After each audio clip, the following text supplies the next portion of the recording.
Wow, look at you all, you are beautiful. This is an amazing packed room of power and dedication and volunteer energy and commitment and what it will take to transform the politics of this nation.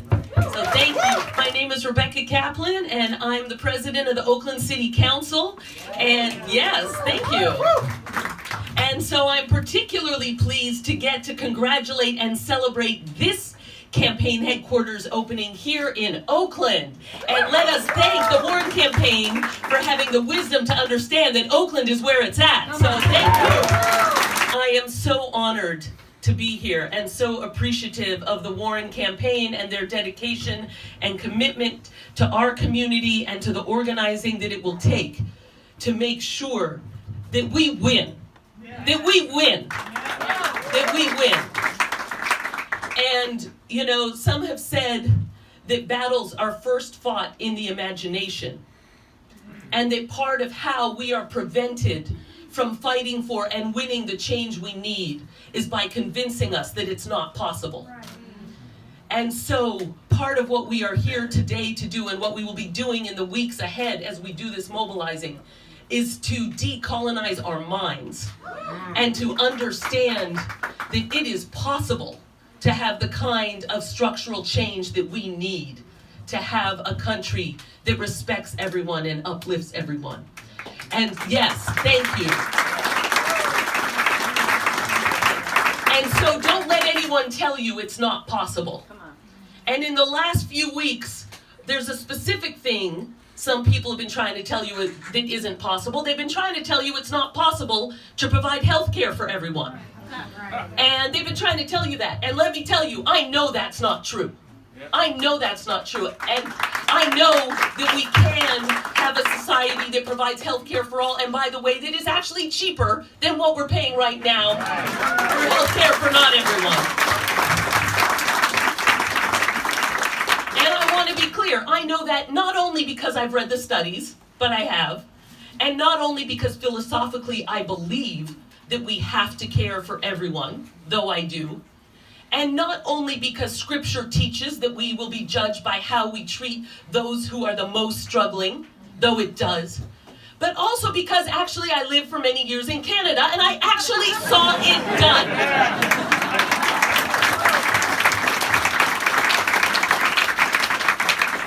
And you know, Canada is a country with lovely people, and they're great and deserve appreciation for, you know, having accomplished and shown universal health care. But, you know, they don't have magical superpowers, and they don't have vibranium. And so if Canada can provide health care for every single person for less money than the US spends now to not cover people, then surely we can do it too.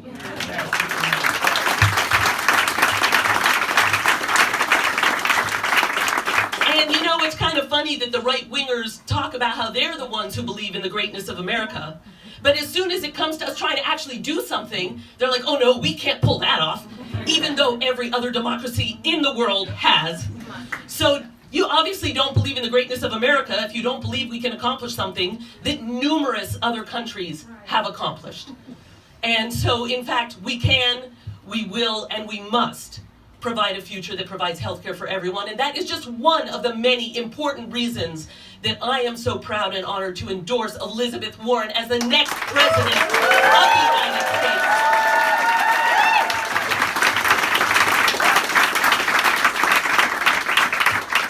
We also know that our communities suffer from very devastating environmental injustice, and that the air pollution and the toxic contaminants are over-concentrated on communities of color, and particularly right here in Oakland along the 880 in East Oakland and next to the Port of Oakland, where we have the highest asthma rate in the nation. And that is not by accident. That is environmental racism that has allowed these toxins and this pollution to be concentrated onto some of our hardest hit communities. And we have to put a stop to that. And that means it's not good enough to say, well, throughout California, on average, the air pollution on average is more or less okay, because it's not an average. These communities right here suffer disproportionately from the trucks and the other emissions that cause serious harm to people's health and that cause decades less of life. And that means we must fight to change it. And so I was very pleased to see Elizabeth Warren giving a speech on this exact topic this week, talking about environmental justice, talking about the steps we need to take to change it, and knowing, for examples right here, that we could be buying out the most polluting trucks and taking them out of business. We could be doing financial incentives for clean burning fuels. We could be doing incentives to move freight by rail instead of so much of it by truck. We could be doing incentives to swap out the heavily polluting industries and clean them up and ensure that we aren't going to continue to allow this concentration of toxins and asthma in our community. And that is something that is possible and achievable, and that Elizabeth Warren has committed to working toward. And that is another reason that I am proud to endorse Elizabeth Warren as our next president of the United States. And so my little button, which you probably can't read from far away, but it says persist. Of course, it also says persist on the wall real big. And, you know, when she was condemned for persisting by right-wing members of Congress, that should only show us how much more important it is to persist, to continue to fight even in the face of difficult odds. But this campaign isn't just about what Elizabeth Warren can do or what Elizabeth Warren will do. It's also about what we can do and what we will do. Because this will not be won by one person acting by themselves. This is something that is crucial for all of us to take action on. And so, when we talk about what's going on with voter suppression, we need to actively fight against that. Yes.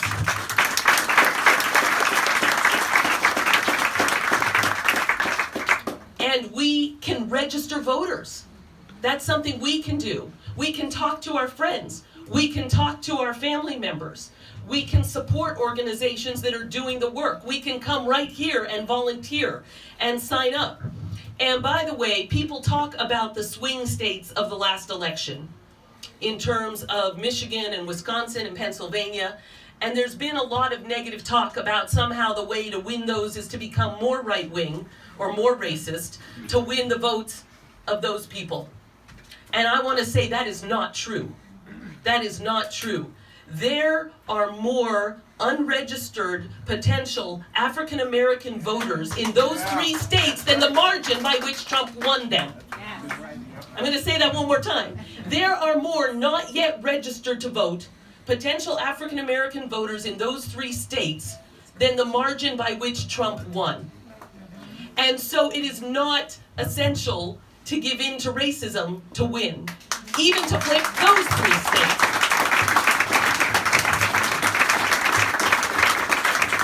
And I want to give a shout out and appreciation to Mr. Paul Cobb, publisher of the Oakland Post newspaper and longtime activist, who has pointed out that one of the ways to win is to make sure we're registering those voters in those states, and that too is something that is possible, that is in our hands, that is something that we can do. And so we have opportunities to make a deep and important structural transformation. We don't need to put up with a government that promotes hatred of Muslims or of LGBT people or of Mexicans or of whoever they're going to decide to hate next week. And let's be clear, don't think you're safe if you're not in the group they're hating this week, okay? We all need to be committed to all of our uplift and mutual support and not put up with the prejudice and build the kind of movement that values and uplifts everyone. Yes, and that is part of what we are here to do today and in the days ahead. And I am incredibly honored to stand with so many amazing people who have endorsed Elizabeth Warren for president, and to know that It's in our hands to take the actions, to make the phone calls, to go door to door, to talk to people in our lives. And some of those will be official shifts that you'll come and sign up for here. Some of these will be casual conversations you're having with your friends. There are so many ways that we can make sure that people know that it is possible.